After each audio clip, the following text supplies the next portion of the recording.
ভাই। প্রশ্নটা একজন অমুসলিম ভাইয়ের পক্ষ থেকে। ঠিক আছে, আপনি বলেন। আমার বন্ধু একজন নাস্তিক, সে আল্লাহকে বিশ্বাস করবে না, আরো বলে যে তোমরা কোরআন বিশ্বাস করবে না আর তোমরাও আল্লাহকে বিশ্বাস করবে না। কেন এই একবিংশ শতাব্দীতে তোমরা আল্লাহকে বিশ্বাস করবে? এটা আধুনিক যুগ, বিজ্ঞান আর প্রযুক্তি অনেক উন্নত হয়েছে, তাহলে ঈশ্বরকে বিশ্বাস করবে না, তোমরা সেটাই করবে যেটা সব মানুষের জন্য ভালো।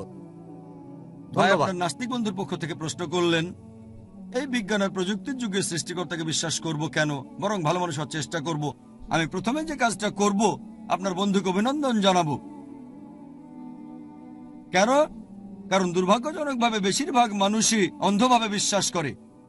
এই লোক হিন্দু কারণ তার বাবা হিন্দু, ওই লোক খ্রিস্টান কারণ তার বাবা খ্রিস্টান, আবার কেউ হয়তো মুসলিম কারণ তার বাবা মুসলিম। আপনার এই নাস্তিক বন্ধু এটা নিয়ে চিন্তা করেছে। আগে তার একটা ধর্মীয় পরিচয় ছিল, তবে সে মানতে পারেনি তার বাবা মা যে ঈশ্বরের উপাসনা করে তাকে সে ঈশ্বর মানতে পারেনি। এখন আমি তাকে অভিনন্দন জানাচ্ছি, তার কারণ আপনার বন্ধু ইসলামিক শাহাদার প্রথম অংশটা বলেছে লা ইলাহা, কোনো উপাস্য নেই। এখন আমাকে তার সামনে প্রমাণ করতে হবে যে ইল্লাল্লাহ, আল্লাহ ব্যতীত, সেটা আমি করবো ইনশাআল্লাহ। তাহলে এখানে অর্ধেক কাজ হয়ে গেছে। অন্যান্য অমুসলিমের ক্ষেত্রে প্রথমে আমাকে প্রমাণ করে দেখাতে হবে যে নকল ঈশ্বরের উপাসনা করছে সে, তারপর আল্লাহ তাআলার অস্তিত্ব প্রমাণ করতে হবে। আর এই অমুসলিম হচ্ছে নাস্তিক। আমার অর্ধেক কাজ হয়ে গেছে, সে অলরেডি ইসলামিক শাহাদার প্রথম অংশটা বলেছে লা ইলাহা, কোনো উপাস্য নেই। এখন প্রমাণ করতে হবে ইল্লাল্লাহ, আল্লাহ ব্যতীত, সেটা আমি করবো ইনশাআল্লাহ। বললেন যে আপনার বন্ধু বিজ্ঞান প্রযুক্তিতে বিশ্বাস করে আর পৃথিবী এগিয়ে যাচ্ছে। আমি তাকে একটা প্রশ্ন করতে চাই। ধরেন একটা নতুন যন্ত্র তার সামনে রাখা হয়েছে যেটা পৃথিবীর কোনো মানুষ আগে দেখেনি। তখন আপনার বন্ধুকে যদি প্রশ্ন করা হয় এই যন্ত্রটা কিভাবে কাজ করবে, সে ব্যাপারে তোমাকে সবার প্রথমে কে জানাতে পারবে যেটা পৃথিবীর কোনো মানুষ আগে দেখেনি? কে প্রথম বলতে পারবে? তখন আপনার নাস্তিক বন্ধু হয়তো বলবে উৎপাদনকারী, অথবা হয়তো বলবে আবিষ্কারক, অথবা সে বলবে স্রষ্টা, অথবা সে বলবে কারিগর। এইরকমই একটা কিছু বলবে সে, হয় স্রষ্টা, কারিগর, উৎপাদনকারী, আবিষ্কারক, সে এরকমই কিছু একটা বলবে। আর দ্বিতীয় লোক, সেই স্রষ্টা বা আবিষ্কারক ব্যাপারটা যাকে জানাবেন সে হবে দ্বিতীয় লোক। তবে প্রথমে বলতে পারবে স্রষ্টা, উৎপাদনকারী বা আবিষ্কারক। এই উত্তরটা আপনি মনে রাখবেন। তাকে পরে প্রশ্ন করেন যে আমাদের এই বিশ্বজগৎ কিভাবে সৃষ্টি হয়েছিল। সে আপনাকে বলবে যে বিজ্ঞান উন্নত হওয়ার পরে এখন আমরা জানতে পেরেছি যে আমাদের বিশ্বজগৎ এটা প্রথমে ছিল ছোট একটা বিন্দু, তারপরে একটা বিস্ফোরণ হলো, সবকিছু আলাদা হয়ে গেল এবং সৃষ্টি হলো গ্যালাক্সি, নক্ষত্র, সূর্য, চাঁদ, আরো বিভিন্ন গ্রহ। এটা কবে জানতে পেরেছি? সে আপনাকে বলবে এটা 1973 সালের কথা। একদল বিজ্ঞানী তারা বলেন বিগ ব্যাং এর মাধ্যমে বিশ্বজগৎ সৃষ্টি হয়েছে। আপনি তাকে বলবেন বিজ্ঞান যে জিনিসটা জানতে পেরেছে মাত্র 35-36 বছর আগে, পবিত্র কোরআন সেটা বলেছে 1400 বছর আগে। সূরা আম্বিয়া অধ্যায় নম্বর 21 আয়াত 30 বলা হয়েছে, আওয়ালাম ইয়ারাল্লাযিনা কাফারু, অবিশ্বাসীরা কি দেখে না আন্না সামাওয়াতি ওয়াল আরদা কানাত রাতকান সাকনাহুমা, আকাশমণ্ডলী ও পৃথিবী মিশেছিল, আমি তাদের আলাদা করে দিলাম। পবিত্র কোরআনে 1400 বছর আগে। কে এই কথাগুলো বলতে পারেন? সেই নাস্তিক হয়তো বলবে এটা হঠাৎ করে মিলে গেছে। তর্ক করবেন না, বলে যান।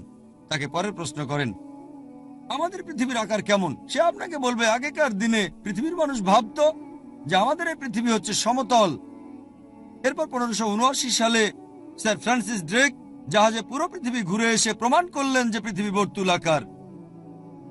আপনারা এটা জেনেছেন 1579 সালে, মানে প্রায় 400 বছর আগে। কোরআন একথা বলেছে 1400 বছর আগে। পবিত্র কোরআন বলছে সূরা নাজিয়াত অধ্যায় নম্বর 79 আয়াত নম্বর 30, ওয়াল আরদা বাদা যালিকা দাহাহা, তারপর আমি পৃথিবীকে বানিয়েছি ডিম্বাকৃতি। দাহাহার একটা অর্থ হচ্ছে বিস্তৃত, মানে পৃথিবীকে বানিয়েছি বিস্তৃত। আরেকটা অর্থ এটার মূল শব্দ দুইয়া, তার মানে ডিম। এখানে সাধারণ কোনো ডিমকে বোঝানো হচ্ছে না। এখন আমরা জানি যে পৃথিবী বলের মতো গোলাকার নয়, এটা পূর্বে আর পশ্চিমে চাপা। পৃথিবী দেখতে অনেকটা বর্তুলাকার। আর আরবি শব্দ দাহাহা দিয়ে সাধারণ কোনো ডিমকে বোঝানো হচ্ছে না, নির্দিষ্ট করে বলা হয়েছে উট পাখির ডিমকে। আর আপনারা যদি উট পাখির ডিম ভালো করে দেখেন তাহলে দেখবেন যে এটাও বর্তুলাকার। চিন্তা করেন, পবিত্র কোরআন বলেছে পৃথিবী বর্তুলাকার, এটা বলেছে 1400 বছর আগে। আপনার বন্ধুকে বলবেন কোরআনে এই কথাটা কে বলতে পারেন? সে তখন বলবে হয়তো তোমাদের নবী মুহাম্মদ সাল্লাল্লাহু আলাইহি সাল্লাম খুব বুদ্ধিমান ছিলেন। তর্ক না, বলে যান। তাকে বলেন চাঁদের আলোটা তার নিজস্ব নাকি প্রতিফলিত আলো? আপনার বন্ধু তখন বলবে, আগেকার দিনের মানুষ ভাবতো চাঁদের আলোটা তার নিজস্ব আলো। এই কিছুদিন আগে, 100 বছর আগে, 200 বছর আগে, 300 বছর আগে আমরা জানতে পেরেছি যে চাঁদের আলোটা তার নিজস্ব আলো নয়, প্রতিফলিত আলো। আপনারা যেটা জেনেছেন কিছুদিন আগে, কোরআন সেটা বলেছে 1400 বছর আগে। সূরা ফুরকান অধ্যায় নম্বর 25 আয়াত নম্বর 61 কোরআন বলছে সূর্যের আলো তার নিজস্ব আলো, আর সেখানে চাঁদের আলোকে বলা হয়েছে মুনির বা নূর, মানে ধার করা আলো, প্রতিফলিত আলো। কে এই কথা বলতে পারে 1400 বছর আগে যে চাঁদের আলো তার নিজস্ব আলো নয়, প্রতিফলিত আলো? সে কিছুক্ষণ চুপ থেকে হয়তো বলবে, আচ্ছা হতে পারে, তোমাদের নবী খুব বুদ্ধিমান লোক ছিলেন, তর্ক না, বলে যান।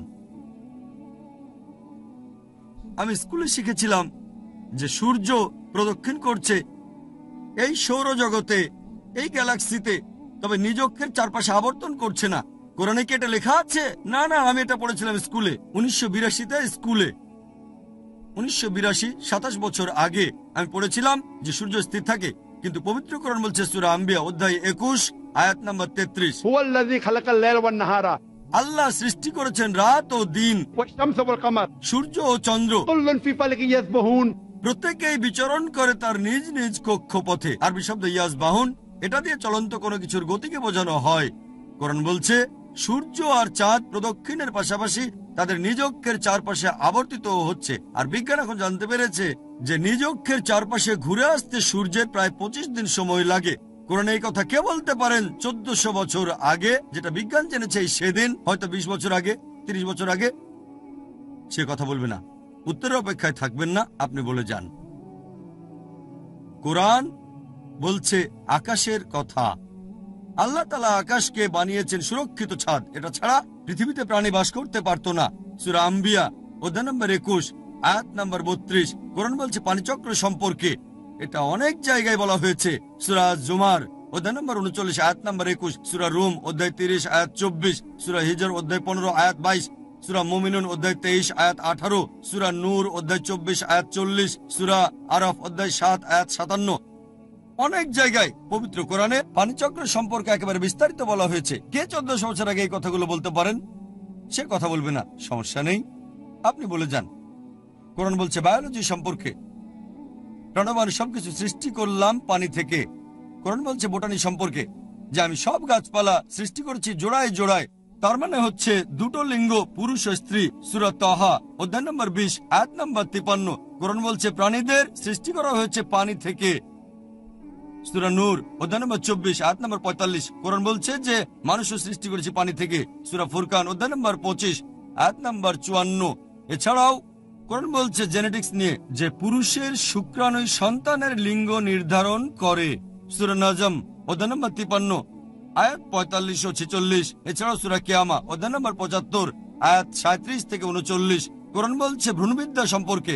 কোরআন বলছে জিওলজি সম্পর্কে, বলছে সমুদ্রবিদ্যা সম্পর্কে। এ বিষয়ে কয়েক ঘন্টা লেকচার দিতে পারি।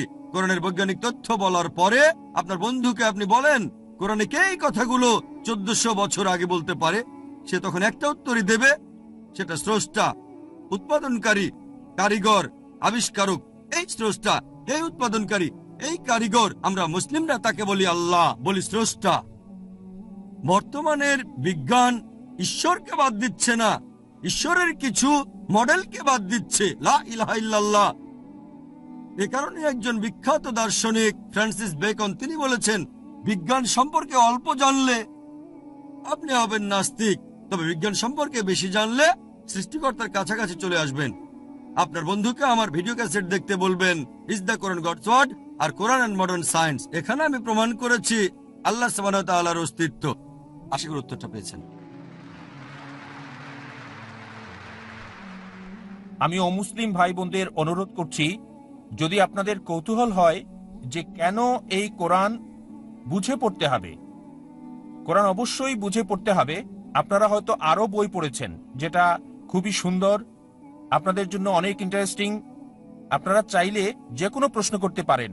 এখানে বসে আছেন ডাক্তার জাকির নায়েক, এখন আপনারা প্রশ্ন করবেন, আমি এখানে আপনাদের সাহায্য করব যাতে করে সঠিক উত্তরটা পেতে পারেন ইনশাআল্লাহ। এবার প্রশ্ন করা হচ্ছে মহিলাদের। আমার প্রশ্নটা হলো, বকরি ঈদ এটা কিছুদিন পরেই হবে এই বছরে, আর মুসলিমরা তারা বিশ্বাস করে যে এই বকরি ঈদে তারা কোরবানি দেয় ছাগল, মহিষ, গরু, বিভিন্ন পশু। আর ইসলাম ধর্ম অনুযায়ী ইনসানিয়াত আর মানবতা খুব গুরুত্বপূর্ণ। প্রত্যেক মানুষ দয়া দেখাবে বিভিন্ন পশু পাখির প্রতি আর মানুষের প্রতি, সবার প্রতি তারা দয়া দেখাবে। মুসলিমরা যদি এটা বিশ্বাস করে তাহলে কেন তারা কোরবানি দেয় এই ছাগল, গরু বা মহিষ? বকরি ঈদে কেন এগুলো জবাই করে? মুসলিমরা যে কাজটা করে সেটা কি মানবতার পক্ষে আছে, মানে মানবতা বা ইনসানিয়াত? ভাই খুব সুন্দর প্রশ্ন করলেন যে আমরা বকরি ঈদে কেন গরু ছাগল কোরবানি দেই। বকরি ঈদ না হলে কি কোরবানি দিতে পারবো? না, যে কোনো পশুর কথা বলতে পারো। প্রশ্নটা হচ্ছে ঈদ না হলে কি কোরবানি দিতে পারবো? তারা কোরবানি দেয়, পশু হত্যা করে। আপনাকে আমি প্রশ্ন করছি বকরি ঈদ বাদে অন্য সময় কোরবানি দিলাম, এটার কি অনুমতি আছে? না না, এরকম তাহলে প্রশ্নটা এরকম কেন? তার এরকম বদলে করা ডাইরেক্ট যাবে না। প্রশ্ন করেন আমরা নন ভেজ খাই কেন? ঠিক, আপনার প্রশ্নটা বুঝতে পারছি আপনি না। তো জানতে চাচ্ছেন আমরা নন ভেজ খাবার খাই কেন, মাংস খাই কেন? আমার প্রশ্নটা হলো বকরি ঈদের সময় নিয়ে আর অন্যান্য সময়গুলো। আচ্ছা ঠিক আছে, দুটোর উত্তর দিচ্ছি। বকরি ঈদে যেটা হয়, আল্লাহ পবিত্র করে বলছেন সূরা হজ অধ্যায় নম্বর 22, আল্লাহ সুবহানাহু ওয়া তাআলার কাছে মাংস বা রক্ত পৌঁছায় না, আল্লাহর কাছে পৌঁছায় তোমাদের তাকওয়া। অন্য ধর্মে এরকম না। অন্যান্য ধর্মে উৎসর্গের সময় পশু বলি দিয়ে ফেলে রাখে একটা বেদিতে একজন দেবতার সামনে। সেটা খায় কে? ঈশ্বর খান। ইসলাম ধর্মে যখন কোরবানি দেই আমরা কি করি? কমপক্ষে 1/3 অবশ্যই গরিব লোককে দিতে হবে, 1/3 দেব আত্মীয় আর বন্ধুদের, বাকিটা নিজের জন্য রাখবো। নিজের জন্য ম্যাক্সিমাম 1/3 রাখতে পারবেন। চাইলে আপনি পুরোটাই দান করে দিতে পারেন। তাহলে যখন কোরবানি দিচ্ছি তখন কি করছি? মানুষ জাতির উপকার করছি। আমরা তাদের জন্য খাবার দিচ্ছি। এখন কাউকে খাবার দেয়া এটা কি ভালো না খারাপ? খাবার দেয়া যাতে মানুষ উপকার পেতে পারে, এটা কি ভালো না খারাপ? ভালো, মানুষের জন্য এটা ভালো না খারাপ? ভালো। তাহলে ইসলাম হচ্ছে মানবতার ধর্ম। আপনি প্রশ্ন করতে পারেন যে প্রাণীদের কেন হত্যা করা হচ্ছে? মানুষের জন্য ভালো, কিন্তু প্রাণীদের জন্য কি হচ্ছে? আর সত্যি বলতে একজন মুসলিম শুধুমাত্র ভেজ খাবার খেয়েও ভালোভাবে ধর্ম পালন করতে পারে। ননভেজ খাওয়া ইসলামের জন্য বাধ্যতামূলক না। তবে আল্লাহ যেহেতু আমাদেরকে অনুমতি দিয়েছেন ননভেজ খেতে, তাহলে আমরা সেটা খাবো না কেন? আল্লাহ পবিত্র কোরআনে বলেছেন সূরা মাইদা অধ্যায় নম্বর 5 আয়াত নম্বর 1, সেই চতুষ্পদ প্রাণীর মাংস খাও যেগুলো তোমাদের জন্য হালাল করা হয়েছে। আল্লাহ বলেছেন সূরা নাহল অধ্যায় 16 আয়াত নম্বর 5, তিনি চতুষ্পদ প্রাণী সৃষ্টি করেছেন যাতে করে তোমরা উপকার পেতে পারো এবং তাদের মাংস খেতে পারো। এই কথাটা আবারও আছে সূরা মুমিনুন অধ্যায় নম্বর 23 আয়াত নম্বর 21, যে গবাদি পশুর মধ্যে রয়েছে নিদর্শন, তাদের উদরের দুধ পান করো এবং তাদের মাংস তোমরা খাও। তাহলে যেহেতু আল্লাহ আমাদের অনুমতি দিয়েছেন, তাহলে ননভেজ খাবো না কেন? এবার লজিক্যাল কারণে আসি। এখনকার বিজ্ঞান বলছে যে নন ভেজ খাবারে, মাংস জাতীয় খাবারে প্রচুর ভিটামিন থাকে, আর এটাই একমাত্র খাবার যেখানে পরিপূর্ণ আমিষ আছে। আমাদের মানুষের শরীরে 23 রকমের অ্যামিনো অ্যাসিড আছে যেগুলোর প্রয়োজন হয়। এগুলোর মধ্যে 8টা অ্যামিনো অ্যাসিড শরীর তৈরি করতে পারে না, এগুলো পাই আমরা খাবার থেকে। এমন কোনো ভেজ খাবার নেই যেখানে এই 8টার সবগুলোই পাবেন। শুধুমাত্র মাংস জাতীয় বা নন ভেজ খাবারেই এই 8টা অ্যামিনো অ্যাসিডই পাবেন। এছাড়াও যদি আপনারা দাঁত পরীক্ষা করেন, তৃণভোজী প্রাণীদের, গরু, ছাগল, ভেড়া, তাদের দাঁতগুলো সমান। তারা শুধু ভেজ খাবার খায়, মাংস খেতে পারে না। এরপর যদি দাঁত পরীক্ষা করে দেখেন মাংসাশী প্রাণীদের, বাঘ, সিংহ, চিতাবাঘ, তাদের মুখের দাঁতগুলো সূচালো যাতে মাংস খেতে পারে, এই জন্য তাদের দাঁতগুলো থাকে সূচালো। তারা শুধু মাংসই খায়, ভেজ খাবার তারা খেতে পারে না। যদি আয়নার সামনে দাঁড়িয়ে আপনার দাঁতগুলো দেখেন, আমাদের সূচালো দাঁত আছে, আবার সমান দাঁতও আছে। আমরা সব ধরনের খাবারই খেতে পারি। যদি আল্লাহ চাইতেন শুধু ভেজ খাবারই খাবো, তাহলে আমাদেরকে সূচালো দাঁত দিলেন কেন? ননভেজ খাওয়ার জন্য। এছাড়াও তৃণভোজী প্রাণীদের যে পরিপাক তন্ত্র, গরু, ছাগল বা ভেড়ার শুধু ভেজ খাবার হজম করতে পারে, ননভেজ হজম করতে পারে না। আর মাংসাশী প্রাণীদের পরিপাক তন্ত্র, বাঘ, চিতাবাঘ, সিংহ শুধু মাংস হজম করতে পারে, ভেজ হজম করতে পারে না। আবার মানুষের যে পরিপাক তন্ত্র, সেখানে আছে ক্ষুদ্রান্ত এবং বৃহদান্ত্র, ভেজ খাবার হজম করতে পারে, নন ভেজ হজম করতে পারে। যদি আল্লাহ চাইতেন যে আমরা শুধু ভেজ খাবারই খাবো, তাহলে দুটোই হজমের পরিপাক তন্ত্র দিলেন কেন? এছাড়াও অনেক ভুল ধারণা আছে যে হিন্দুদের ননভেজ খাবার খাওয়া উচিত না। এটা ভুল ধারণা। যদি হিন্দু ধর্মগ্রন্থ পড়েন, এটা আছে মনুস্মৃতিতে অধ্যায় নম্বর 5 অনুচ্ছেদ 30, ঈশ্বর প্রাণী বানিয়েছেন, তাদেরকে কেউ খাবে আর কাউকে খাবে অন্যরা। যদি তুমি খাওয়ার জন্য সৃষ্টি করা প্রাণী খাও তাহলে কোনো পাপ হবে না। মনুস্মৃতিতে আছে অধ্যায় 5 অনুচ্ছেদ 31 যে ঈশ্বর কিছু প্রাণীকে সৃষ্টি করেছেন উৎসর্গের জন্য, সেই ধরনের প্রাণীকে হত্যা করো, কোনো পাপ হবে না। মনুস্মৃতিতে আছে অধ্যায় নম্বর 5 অনুচ্ছেদ 40 যে উৎসর্গের জন্য প্রাণী হত্যা কোনো পাপ নয়। হিন্দু ধর্মগ্রন্থে এরকম আরো অনুচ্ছেদ আছে, বেদেও আছে যে মুনি আর ঋষিগণ ননভেজ খাবার খেত, তারা গরুর মাংস খেত। মহাভারত পড়লে দেখবেন অনুশাসন পর্ব অধ্যায় নম্বর 88, পাণ্ডবদের গল্পটা তো জানেন। পঞ্চপাণ্ডব 5 ভাই, সবচেয়ে বড় ভাই যুধিষ্ঠির, তিনি ভীষ্মকে জিজ্ঞেস করলেন যজ্ঞের সময় কি উৎসর্গ করব, পূজার সময়, যাতে আমাদের পূর্বপুরুষের সন্তুষ্ট হবেন। ভীষ্ম উত্তরে বললেন, যদি তুমি লতাপাতা আর শাকসবজি উৎসর্গ করো তাহলে আমাদের পূর্বপুরুষেরা সন্তুষ্ট থাকবেন 1 মাস। মাছ উৎসর্গ করলে 2 মাস। যদি তুমি মাংস দাও তাহলে 3 মাস। যদি খরগোশ উৎসর্গ করো তাহলে 4 মাস। যদি ছাগল দাও তাহলে 5 মাস। শুকরের মাংস দিলে তখন 6 মাস। যদি পাখির মাংস দাও তাহলে 7 মাস। হরিণের মাংস দিলে 8 মাস। এভাবে তিনি বলে গেলেন। মহিষের মাংস দিলে 11 মাস। যদি গরুর মাংস দাও তাহলে পূর্বপুরুষেরা সন্তুষ্ট থাকবেন পুরো 1 বছর। আর যদি চাও যে পূর্বপুরুষেরা সন্তুষ্ট থাকবেন একেবারে সারা জীবন, তাহলে ছাগলের লালচে মাংস দাও বা গন্ডারের মাংস দাও। এ কথা কে বলেছেন? ভীষ্ম যুধিষ্ঠিরকে। পুরো তালিকা দেওয়া আছে, শাকসবজি, মাছ, খরগোশ, ছাগল, সবকিছু আছে, মহিষ, গরু। তাহলে হিন্দু ধর্মগ্রন্থ বলছে ননভেজ খাওয়ার অনুমতি আছে। হিন্দুরা এখন এগুলো মানে কারণ তাদেরকে প্রভাবিত করছে অন্যান্য ফিলোসফি, যেমন অহিংসা। এখন হিন্দুরাও এটা পালন করে। আর যারা এই অহিংসা নীতি মেনে চলে যে নন ভায়োলেন্স, জীবিত প্রাণীকে হত্যা করা যাবে না, যদি একজন মানুষ কোন রকম প্রাণী হত্যা না করে টিকে থাকতে পারে, আমি সেটার পক্ষে আছি। এখন তারা বলে প্রাণী হত্যা করা এটা খুব বড় পাপ, কারণ এটা হচ্ছে জীবন, জীব হত্যা করা নিষিদ্ধ। থেকে আসসালামু আলাইকুম ভাই। কোনো অমুসলিম বোন কি আছেন? জি, এই প্রশ্নটা আমার এক অমুসলিম বান্ধবীর, নাম হচ্ছে দীপ্তি। ও কাজ করে একটা কল সেন্টারে। এক্সকিউজ মি, যদি কোনো অমুসলিম ভাই অথবা বোন মাইকের সামনে আসতে না চান তাহলে আপনারা প্রশ্ন করতে পারেন আপনাদের বন্ধুর মাধ্যমে, অথবা আপনারা চাইলে পাশে দাঁড়ানো ভলান্টিয়ারদের কাছে কাগজ কলম পাবেন, সেই কাগজে প্রশ্ন লিখে পাঠিয়ে দিন। আমি ভলান্টিয়ারদের অনুরোধ করব আপনারা দয়া করে হাতে কাগজ নিয়ে রেডি থাকেন, যাতে করে দর্শকরা সেগুলো নিতে পারেন। তারপর কাগজে প্রশ্ন লিখে পাঠিয়ে দিতে পারেন স্টেজে আমার কাছে। আর ইনশাআল্লাহ যেগুলো বেশি ইন্টারেস্টিং ডাক্তার জাকির সেগুলোর উত্তর দেবেন। তবে এটা করলে ভালো যদি মাইকে প্রশ্ন করেন, তাহলে আমাকে এই চিরকুটগুলো নিয়ে ব্যস্ত হয়ে থাকতে হবে না। মাইকে সামনে এসে প্রশ্ন করাই সবচেয়ে ভালো। হ্যাঁ বোন। জি, আমার বান্ধবীর প্রশ্ন, কোরআন পড়তে গেলে ইসলাম গ্রহণ করা কি বাধ্যতামূলক? ইসলাম গ্রহণ না করে কি পবিত্র কোরআন পড়া যাবে?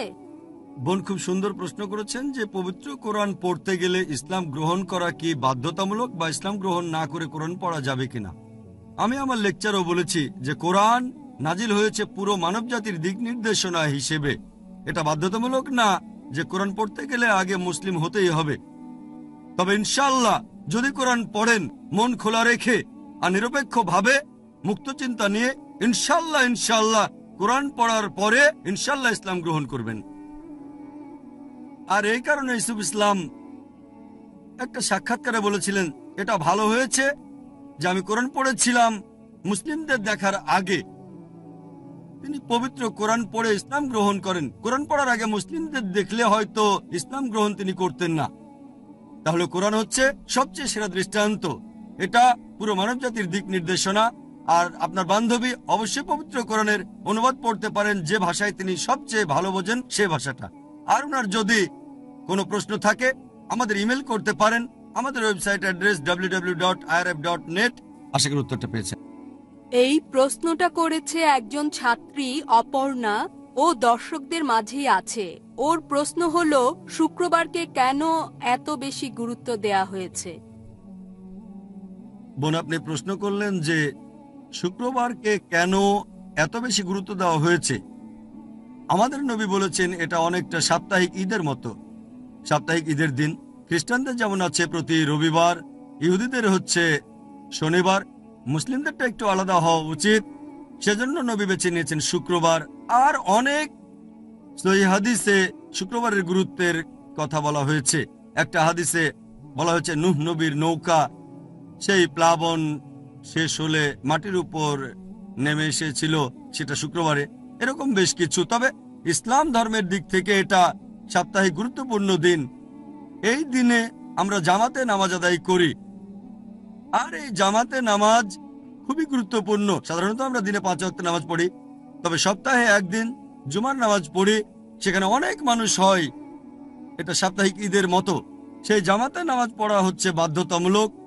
আর সেই জুমার নামাজের সময় যেরকম আজকে দুপুরেও পড়েছি, সেখানে ইমাম সাহেব খুতবা দেন, তিনি বক্তৃতা দেন, নির্দেশনা দেন, সাপ্তাহিক নির্দেশনা মুসলিমদের উদ্দেশ্যে যে কি করা উচিত। হয়তো কথা বলবেন স্থানীয় বিষয় নিয়ে, বিভিন্ন গুরুত্বপূর্ণ বিষয়ে কথা বলবেন, আর দিন প্রচার করবেন। তাহলে শুক্রবার হচ্ছে এক ধরনের সাপ্তাহিক ঈদ, আর মুসলিমদের জন্য সপ্তাহের গুরুত্বপূর্ণ দিন। আশা করি উত্তরটা পেয়েছেন। হ্যাঁ ভাই। গুড ইভিনিং স্যার, আমার নাম রোহিত রায়না। আমি হিন্দু ছিলাম, আর কিছুদিন আগে ইসলাম ধর্ম গ্রহণ করেছি। এখন আমি আসলে মুসলিম মেয়েকে ভালোবাসি, তবে সেটাই প্রধান কারণ না। আসল কারণটা হলো আমি ইসলাম ধর্ম গ্রহণ করেছি একেবারে অন্তর থেকে। আপনাকে খোলা মনেই বলি, আমি আরবি ভাষা জানি না, উর্দু ভাষাটাও আমি খুব সামান্য জানি, এছাড়া সংস্কৃত ভাষাও জানি না। আমার ব্যাকগ্রাউন্ড হিন্দু। এখন আমি ইসলাম সম্পর্কে জানতে চাই, কারণ শুধু এটা নয় যে একজন মুসলিম মেয়েকে বিয়ে করতে যাচ্ছি। আর বিভিন্ন ধর্মের মানুষের মধ্যে এত ঝগড়া বিবাদ দেখি কেন? এগুলো মানুষের বানানো। আল্লাহ এই বিবাদ সৃষ্টি করেননি, আর আল্লাহ এরকম নির্দেশ দিচ্ছেন না যে মানুষকে এগুলো করতে হবে। একজন অমুসলিম কোনো মুসলিম মেয়েকে বিয়ে করলো, অথবা হিন্দু কেউ একজন মুসলিমকে বিয়ে করলো, এখন এত ঝগড়া বিবাদ কেন? আমি যদি ইসলাম গ্রহণ করি, তাহলে সেই মুসলিম মেয়ের পরিবারেও কোনো সমস্যা নেই। তাহলে আমাদের মধ্যে এই ঝগড়া বিবাদগুলো কেন থাকবে? একটু ব্যাখ্যা করে বলেন। ভাই, আপনি প্রশ্ন করলেন, আর আলহামদুলিল্লাহ আপনি ইসলাম ধর্ম গ্রহণ করেছেন, একজন মুসলিম মেয়েকে ভালোবাসেন, তবে সেটা প্রধান কারণ না। অন্তর থেকে ইসলাম ধর্ম গ্রহণ করেছেন। আরো বললেন আরবি ভাষা জানেন না, সংস্কৃতও জানেন না। ভাই, এটা বাধ্যতামূলক না যে বেহেশতে যেতে আপনাকে আরবি জানতেই হবে, বাধ্যতামূলক না। তবে এখন আমি ইংরেজির মাধ্যমে আরবি শিখছি। ভাই, আমি আগেও বলেছি যে বেহেশতে যাওয়ার জন্য আপনার আরবি ভাষা জানাটা বাধ্যতামূলক না। বলেছি আরবি জানলে কোরআন সবচেয়ে ভালোভাবে বুঝতে পারবেন। যদি আরবি না জানেন, কোরআনের অনুবাদ সেই ভাষায় পড়েন যেটা সবচেয়ে ভালো জানেন। ইংরেজি ভালো জানলে ইংরেজিতে কোরআনের অনুবাদ পড়েন, বাংলা ভালো জানলে বাংলা ভাষায় কোরআনের অনুবাদ পড়েন। আপনাকে জানতে হবে নামাজের সময় মিনিমাম যে সূরাগুলো দরকার হয়। নামাজ ইসলাম ধর্মের অন্যতম গুরুত্বপূর্ণ স্তম্ভ। নামাজে যেটুকু দরকার অন্তত সেগুলো মনে রাখবেন আপনি। কারণ যখন নামাজের মাধ্যমে আল্লাহ তাআলার ইবাদত করবেন, তখন আপনি বলবেন অরিজিনাল ভাষায়। অনুবাদ করে বললে ভুল হতে পারে। এটুকু বাদে ভাষা জানা বাধ্যতামূলক না, তবে কোরআনের অনুবাদ সেই ভাষায় পড়েন যেটা আপনি সবচেয়ে ভালো বোঝেন। এবার আপনার প্রশ্নে আমি আসি যে এত ঝগড়া বিবাদ কেন? আপনি ইসলাম গ্রহণ করেছেন, ঝগড়া বিবাদ কোথায়? যদি মুসলিমদের কথা বলেন, সেখানে তো কোনো ঝগড়া বিবাদ নেই। না, মুসলিমদের বিবাদ সম্পর্কে কিছু বলছি না, আমি বলছি হিন্দুদের বিবাদ সম্পর্কে। হিন্দুদের বিবাদ আমি কথা কেন বলছি? কারণ কোরআন বলছে সূরা বাকারা অধ্যায় 2 আয়াত 221, বলা হয়েছে তোমরা কোনো মুশরিককে কখনো বিয়ে করো না ঈমান না আনা পর্যন্ত। একজন মুমিন পুরুষ যদি সে কৃতদাসও হয়, একজন দাস হলেও সে কোনো মুশরিক পুরুষের চেয়ে উত্তম, যদিও সেই মুশরিক তোমাকে মুগ্ধ করে। আর মুশরিক মহিলাদের ক্ষেত্রে একই রকম, পুরুষদের জন্য। এটার কারণ হচ্ছে, ধরেন আপনার একটা গাড়ি আছে, তার 2টো চাকা দিলেন সাইকেলের, আর 2টো দিলেন ট্রাকের। গাড়ি তাহলে চলবে কিভাবে? সবগুলো চাকা হতে হবে একই রকম। আর একজন ভালো আর ধার্মিক মহিলা চাইবে তার স্বামীও যেন বেহেশতে যায়, যেন জান্নাতে যেতে পারে। সেই মহিলা যদি বেহেশতে যাওয়ার পথ খুঁজে পায় আল্লাহর কাছে আত্মসমর্পণ করে শান্তি অর্জনের মাধ্যমে, তাহলে আপনাকেও সেজন্য অনুরোধ করতে পারে। সেজন্যই হয়তো ইসলাম গ্রহণ করেছেন। আর হিন্দুদের ব্যাপারে যদি আমাকে বলতে হয়, আমার ভিডিও ক্যাসেট দেখাতে পারেন, similarities between Islam and Hinduism. আমি তাদের বলবো, মানুষ এটাকে বলে ইন্টারফেথ, আমি তাদের বলবো অন্তত এটা মানেন। আমি অমুসলিমদের বলি, এই ইন্টারফেথ ডায়ালগে আমার কোনো ভরসা নেই যে ইসলাম ধর্ম যা বলে সেই কথা বলে হিন্দুইজম, আর খ্রিস্টান ধর্ম এই সবগুলো একই, এর সাথে আমি একমত না। বিভিন্ন ধর্মের ছাত্র হিসেবে আমি জানি পার্থক্য আছে। আমি তাদের বলি অন্তত এটা মানেন, একটা কিতাব একেবারে 100% ঈশ্বরের বাণী। খ্রিস্টানরা বলবে আমার আপত্তি নেই এটা মানতে যে বাইবেল 100% ঈশ্বরের বাণী। হিন্দুরা বলবে বেদকে ঈশ্বরের বাণী বলে মানতে আমার কোনো আপত্তি নেই। আর মুসলিমরা বলবে আমার এটা মানতে কোনো আপত্তি নেই যে কোরআন আল্লাহর বাণী। আমি তাদের বলি যে ব্যাপারগুলো কমন এই ধর্মগ্রন্থগুলোতে আসেন আগে সেগুলো আমরা মেনে চলি, যেগুলো আলাদা, যেগুলোতে পার্থক্য আছে সেগুলো পরে আলোচনা করব। যে ব্যাপারগুলো কমন একেবারে সেগুলো 100% মেনে চলি। আর ধর্মগ্রন্থ পড়লে দেখবেন সবগুলো ধর্মগ্রন্থই বলছে যে ঈশ্বর কেবলমাত্র একজন। সবগুলো ধর্মগ্রন্থই বলছে সর্বশক্ত ঈশ্বরের কোনো প্রতিমূর্তি নেই, তার কোনো প্রতিমা নেই, কোনো মূর্তি নেই। আসেন আমরা সবাই মেনে নেই যে এক আল্লাহর ইবাদত করব, যার কোনো প্রতিমূর্তি নেই, যার কোনো প্রতিমা নেই। সবগুলো ধর্মগ্রন্থই হোক সেটা বেদ অথবা হোক বাইবেল অথবা কোরআন, সবাই বলছে যে সর্বশেষ ও চূড়ান্ত নবী মুহাম্মদ সাল্লাল্লাহু আলাইহি সাল্লাম।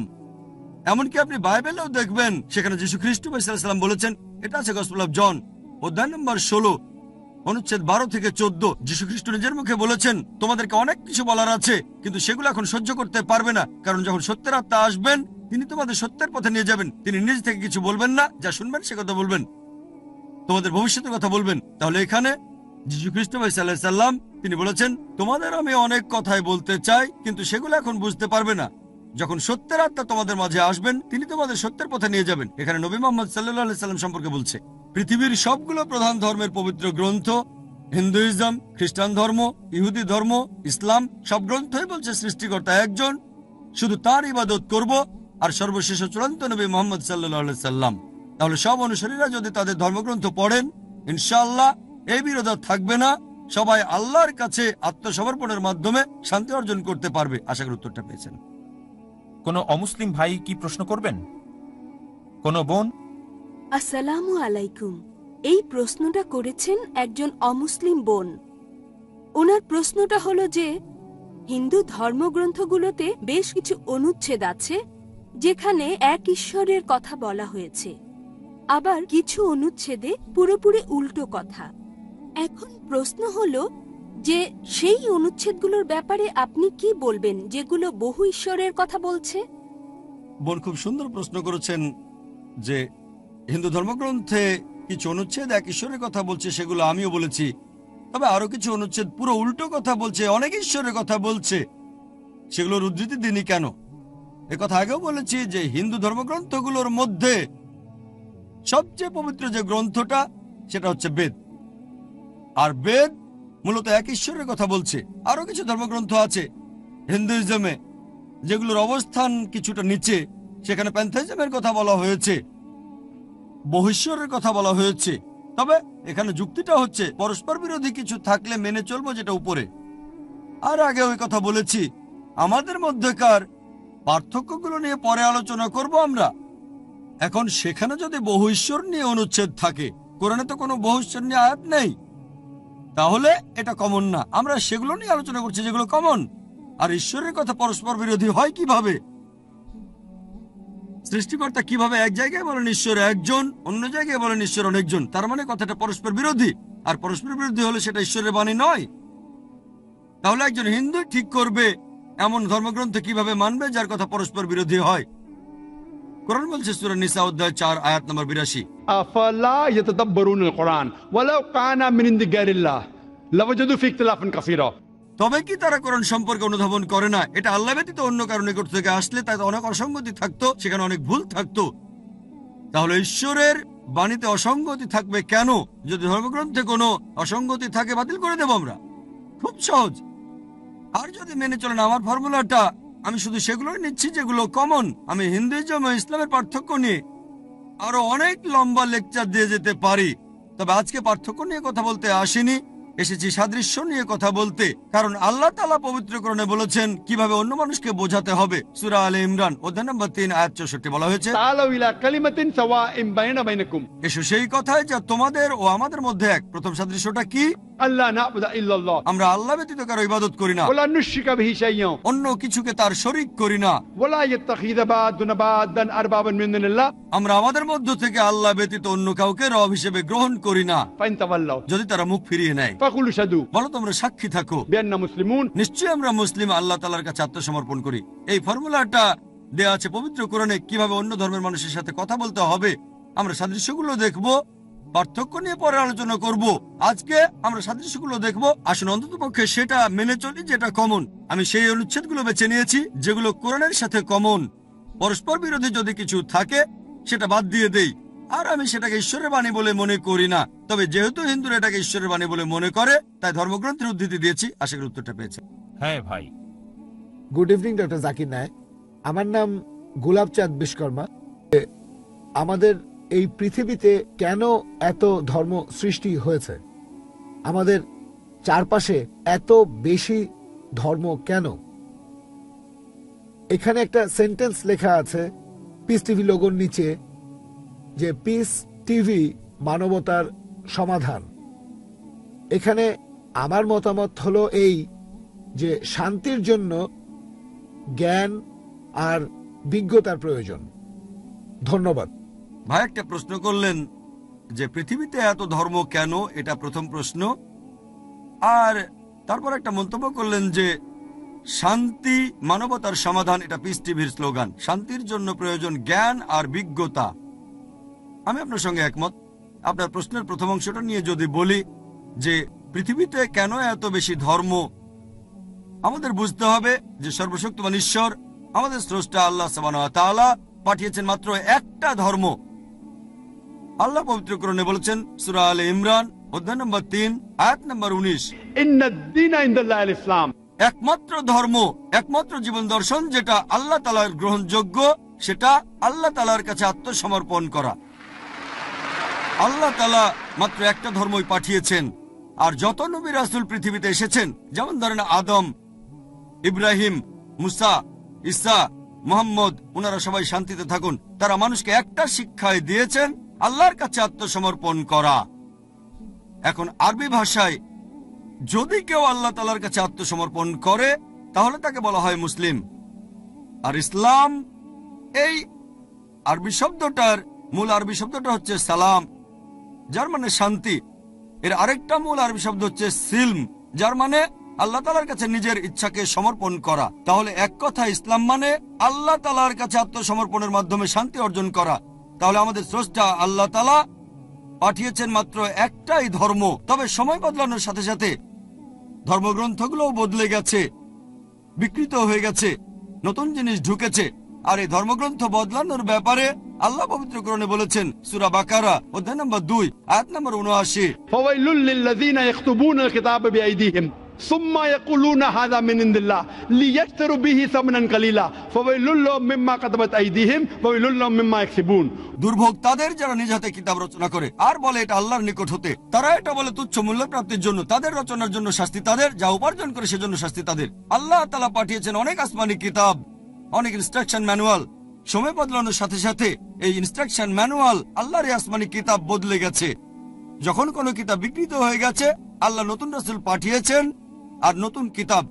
এইভাবে অনেক দিন চলেছে। তারপর আল্লাহ পাঠালেন সর্বশেষ ও চূড়ান্ত নবী মুহাম্মদ সাল্লাল্লাহু আলাইহি সাল্লামকে, আর সর্বশেষ ও চূড়ান্ত আসমানি কিতাব কোরআন নাজিল করলেন। এর আগে যেসব নবী রাসূল এসেছিলেন, আমাদের প্রিয় নবী মুহাম্মদ সাল্লাল্লাহু আলাইহি সাল্লাম বলেছেন যে আল্লাহ তাআলা এই পৃথিবীতে 1,24,000 নবী রাসূল পাঠিয়েছেন। পবিত্র কোরআনে মাত্র 25 জনের নাম বলা হয়েছে, অন্যদের নাম আমরা জানি না।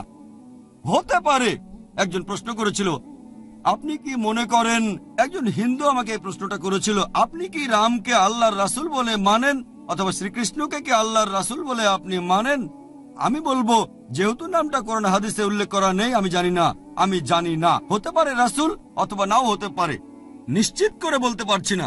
তবে একথাটা মানতে হবে, যেসব নবী রাসূল এসেছেন নবী মুহাম্মদ সাল্লাল্লাহু আলাইহি ওয়াসাল্লামের আগে, তারা ছিলেন সেই সময় আর সেখানকার মানুষের জন্য। তাহলে রাম যদি আল্লাহ রাসূল হয়েও থাকেন, যদি কৃষ্ণ আল্লাহ রাসূল হয়েও থাকেন, তারা এসেছিলেন সেখানকার মানুষ আর সেই সময়ের জন্য। বর্তমানে পৃথিবীর সব মানুষ তারা থাকতে পারে ভারতে অথবা আমেরিকায় বা সৌদি আরবে বা কানাডায় বা ইংল্যান্ডে, পৃথিবীর যে কোনো জায়গায় তারা মানবে সর্বশেষ ও চূড়ান্ত নবী মুহাম্মদ সাল্লাল্লাহু আলাইহি সাল্লামকে এবং সর্বশেষ ও চূড়ান্ত আসমানী কিতাব পবিত্র কোরআন। আল্লাহ আমাদের কথা দিয়েছেন সূরা হিজর অধ্যায় নম্বর 15 আয়াত নম্বর 9 যে আমি কোরআন অবতীর্ণ করেছি, সেটা আমি সংরক্ষণ করব। তাহলে আল্লাহ তাআলা পাঠিয়েছেন মাত্র একটা ধর্ম, সেটা হচ্ছে আল্লাহ তাআলার কাছে আত্মসমর্পণ করা। ইসলাম মানে আল্লাহর কাছে আত্মসমর্পণ করার মাধ্যমে শান্তি অর্জন করা। আর আপনি বললেন জ্ঞান এবং বিজ্ঞতা দিয়ে শান্তি অর্জন করা যায়। হ্যাঁ, কার কাছ থেকে জ্ঞান? সবচেয়ে সেরা কে? আল্লাহ তাআলা আমাদের স্রষ্টা। কে সবচেয়ে জ্ঞানী? আল হাকিম, তিনি আল্লাহ সুবহানাহু ওয়া তাআলা মহান স্রষ্টা। তাহলে শান্তি অর্জনের সেরা উপায় হচ্ছে সেই জ্ঞান এবং নির্দেশনা মেনে চলা যেটা আমাদের স্রষ্টা আল্লাহ সুবহানাহু ওয়া তাআলা পাঠিয়েছেন। আশা করি উত্তরটা পেয়েছেন। ধন্যবাদ। হ্যাঁ বোন। গুড ইভিনিং স্যার, আমার নাম মঞ্জু সিং। আমি আপনাকে একটা প্রশ্ন করতে চাই। তার আগে বলি যে আমি আপনার একটা লেকচারের ভিডিও দেখেছি, সিমিলারিটিজ বিটুইন হিন্দুইজম এন্ড ইসলাম। আপনার কাছে আমার প্রশ্ন, একজন অমুসলিমের জন্য অর্থ বুঝে বেদ পড়া কি গুরুত্বপূর্ণ, অথবা অর্থ বুঝে কোরআন পড়ার গুরুত্বই বা কি? আর এটা কি আবশ্যক যে সব অমুসলিমকে কোরআন পড়তে হবে অর্থ বুঝে? বোন খুব সুন্দর প্রশ্ন করেছেন যে হিন্দু ধর্মগ্রন্থ অর্থ বুঝে পড়াটা কতখানি জরুরি। আমি এখানে লেকচার দিচ্ছি আল কোরআন কি বুঝে পড়া উচিত। বোন, আমার ভিডিও ক্যাসেট আপনি দেখতে পারেন, DVD similarities between Islam and Hinduism. সেখানে আমার লেকচারের শেষের দিকে আমি ভারতের সরকারের কাছে অনুরোধ করেছিলাম, বলেছিলাম যে লোকজনকে সংস্কৃত ভাষাটা শেখানো উচিত। দুর্ভাগ্যজনকভাবে সংস্কৃত এখন একটা অপ্রচলিত ভাষা, সামান্য কিছু মানুষ জানে। ভারত সরকারকে অনুরোধ জানিয়েছিলাম যে সংস্কৃত শেখান যাতে করে হিন্দুরা বেদ পড়তে পারে। যখন তারা বেদ পড়বে তারা সৃষ্টিকর্তার কাছাকাছি যেতে পারবে। যখন হিন্দু ধর্মগ্রন্থগুলো পড়বেন, হিন্দু ধর্মগ্রন্থ বলছে, উপনিষদ পড়লে দেখবেন, এটা আছে ছান্দোগ্য উপনিষদে অধ্যায় নম্বর 6 অনুচ্ছেদ 2 পরিচ্ছেদ 1, एकम एविदित्यम। ঈশ্বর কেবলমাত্র একজন, দ্বিতীয় কেউ নেই। তারপর আছে শ্বেতাসূত্র উপনিষদে অধ্যায় 6 অনুচ্ছেদ 9 नाचे से कसिज जनिता न जदीपा। সর্বশক্তিমান ঈশ্বর, তার কোনো প্রভু নেই, কোনো বাবা মা নেই। সৃষ্টিকর্তার কোনো বাবা নেই, তার কোনো মা নেই। শ্বেতাসূত্র উপনিষদে আছে অধ্যায় নম্বর 4 অনুচ্ছেদ 19 न तस्य प्रतिमास्ति। সর্বশক্তিমান ঈশ্বরের কোনো প্রতিমা নেই। সংস্কৃত প্রতিমা মানে প্রতিমূর্তি, ফটোগ্রাফ, ছবি, পেন্টিং, ভাস্কর্য, মূর্তি। শ্বেতাসূত্র উপনিষদ বলছে অধ্যায় নম্বর 4 অনুচ্ছেদ 19 বলা হয়েছে न तस्य प्रतिमास्ति। সর্বশক্তিমান ঈশ্বরের কোনো প্রতিমূর্তি নেই, তার কোনো ছবি নেই, কোনো পেন্টিং নেই, কোনো পোর্ট্রেট নেই, কোনো ভাস্কর্য নেই, কোনো মূর্তি নেই, কোনো প্রতিমা নেই। যজুর্বেদ একই কথা, অধ্যায় 32 অনুচ্ছেদ 3 न तस्य प्रतिमास्ति। সর্বশক্তিমান ঈশ্বরের কোনো প্রতিমূর্তি নেই। তাই আপনাকে বলছি বোন, যদি হিন্দু ধর্মগ্রন্থগুলো অর্থ বুঝে পড়েন, শুধু সুর করে পড়াটা না, ইনশাআল্লাহ আপনি স্রষ্টার কাছাকাছি আসবেন, আর ইনশাআল্লাহ আপনি স্রষ্টার কাছে আত্মসমর্পণ করবেন। হিন্দু ধর্মগ্রন্থ পড়লে দেখবেন সেখানে নবী মুহাম্মদের কথা বলা হয়েছে। আমি অনেক রেফারেন্স দিতে পারি। সেখানে সর্বশেষ ও চূড়ান্ত নবী মুহাম্মদ সাল্লাল্লাহু আলাইহি সাল্লাম সম্পর্কে ভবিষ্যৎবাণী করা হয়েছে। ভবিষ্য পুরাণে পড়লে দেখবেন পর্ব 3 খণ্ড 3 অধ্যায় 3 অনুচ্ছেদ 5 থেকে 8 এখানে মুহাম্মদ সাল্লাল্লাহু আলাইহি সাল্লাম সম্পর্কে বলছে। এটা আছে ভবিষ্য পুরাণ পর্ব 3 খণ্ড 3 অধ্যায় 3 অনুচ্ছেদ 10 থেকে 27 বলা হয়েছে মুহাম্মদ সাল্লাল্লাহু আলাইহি সাল্লাম আসবেন। এছাড়াও আছে অথর্ববেদে কুনটাব সুক্তা গ্রন্থ নাম্বার 20 অনুচ্ছেদ 127 পরিচ্ছেদ 1 থেকে 14। এছাড়া নবীর কথা আছে অথর্ববেদে গ্রন্থ নাম্বার 20 অনুচ্ছেদ 21 পরিচ্ছেদ 6। এভাবে আমি অনেক রেফারেন্স দিয়ে যেতে পারি যেখানে বলা হয়েছে মুহাম্মদ সাল্লাল্লাহু আলাইহি সাল্লাম সম্পর্কে। তাকে বলা হয়েছে আহমদ। আহমদ মানে যিনি প্রশংসা করেন। নবীর কথা অনেক জায়গায় আছে। যদি আপনি পড়েন উত্তর চিক মন্ত্র নাম্বার 1500 এখানে বলা হয়েছে আহম্মদ মুহাম্মদ সাল্লাল্লাহু আলাইহি সাল্লাম। তারপর দেখবেন ইন্দ্র অধ্যায় নাম্বার 2 অনুচ্ছেদ 152 আহমেদের কথা বলা হয়েছে। তারপর আছে যজুর্বেদ অধ্যায় নাম্বার 31 অনুচ্ছেদ 19 আহমেদের কথা বলা হয়েছে। এছাড়াও নবীকে বলা হয়েছে নরসংসা। নর মানে মানুষ, সংসা মানে প্রশংসনীয়। নরসংসা মানে যে মানুষটা প্রশংসনীয়। যদি এটার আরবি করেন সেটা হবে মোহাম্মদ। তাহলে মোহাম্মদ সাল্লাল্লাহু সাল্লামকে বলা হয়েছে নরসংসা। অনেক জায়গায় আছে। ঋগ্বেদ গ্রন্থ নম্বর 1 অনুচ্ছেদ 13 পরিচ্ছেদ 3, ঋগ্বেদ গ্রন্থ নম্বর 1 অনুচ্ছেদ 18 পরিচ্ছেদ 9, ঋগ্বেদ গ্রন্থ 2 অনুচ্ছেদ 3 পরিচ্ছেদ 2, ঋগ্বেদ গ্রন্থ 7 অনুচ্ছেদ 2 পরিচ্ছেদ 2, যজুর্বেদ অধ্যায় 20 অনুচ্ছেদ 37, যজুর্বেদ অধ্যায় 20 অনুচ্ছেদ 57, যজুর্বেদ অধ্যায় 21 অনুচ্ছেদ 31, যজুর্বেদ অধ্যায় 28 অনুচ্ছেদ 19। এভাবে আমি হিন্দু ধর্মগ্রন্থ থেকে অনেক রেফারেন্স দিতে পারি যেখানে মোহাম্মদ সাল্লাল্লাহু আলাইহি সাল্লাম সম্পর্কে ভবিষ্যৎবাণী করা হয়েছে। তাহলে বোন, যদি সংস্কৃত বুঝতে পারেন, যদি সংস্কৃত ধর্মগ্রন্থ পড়েন, যদি অর্থ বুঝে ধর্মগ্রন্থ পড়েন, যে আত্মসমর্পণ করবেন শুধুমাত্র ঈশ্বরের কাছে, তার কোনো প্রতিমূর্তি নেই, তার কোনো ছবি নেই, আর মেনে চলবেন সর্বশেষ ও চূড়ান্ত নবী মোহাম্মদ সাল্লাল্লাহু আলাইহি সাল্লামকে। আশা করি উত্তরটা পেয়েছেন। ধন্যবাদ। কোনো অমুসলিম ভাই কি আছেন? তাহলে তিনি মাইকের সামনে এসে প্রশ্ন করতে পারেন। এখানে কোনো অমুসলিম ভাই আছেন? ঠিক আছে, পেছনের মাইকে যাচ্ছি। হ্যাঁ।